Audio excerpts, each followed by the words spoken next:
It's 7 p.m. right now in Berlin, 1 in the afternoon in Guantanamo Bay, Cuba. Hello, everyone, and welcome. I'm Jim Clancy, and this is Your World Today.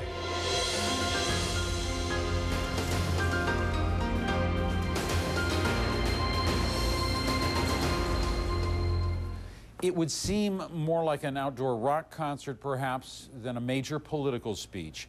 But thousands have gathered in a festival-like atmosphere in the very heart of Berlin to hear U.S. Democratic presidential candidate Barack Obama to address Europe and U.S. relations. This is going to be a defining speech in terms of his candidacy, in terms of outlining his own policy.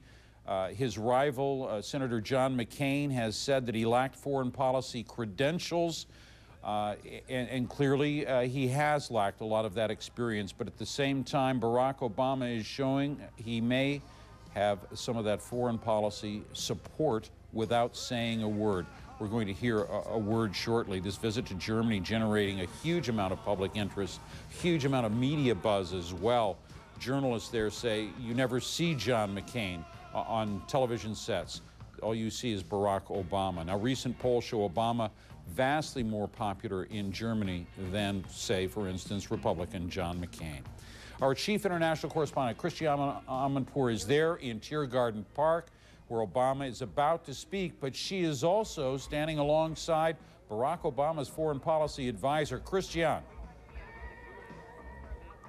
Jim, that's exactly right. We're here. We've been showing you these pictures of the crowds gathered for Barack Obama's speech here, which should start any minute. We asked an analyst, had he ever seen anything like this, and how does he account for it? And he said, first of all, no, he had not seen anything like this, and he accounts for it saying that people are looking for some political redeemer, but that a lot of it is based on expectations rather than on fact and reality. So with that, I'm going to turn to Susan Rice, his foreign policy advisor, and ask you, this is obviously a triumph of hope and expectations here.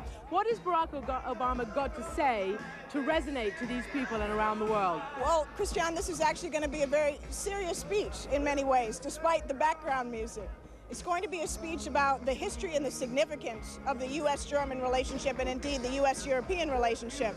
But then it's going to look to the future and talk about the need for strengthened cooperation across the Atlantic if we're going to deal with the very pressing national security challenges we face in the United States and that Europeans are facing here. So whether we're talking about terrorism or weapons of mass destruction or disease or genocide or climate change, these are the sorts of challenges that we can't deal with in isolation. We need strong partnerships that are working well together.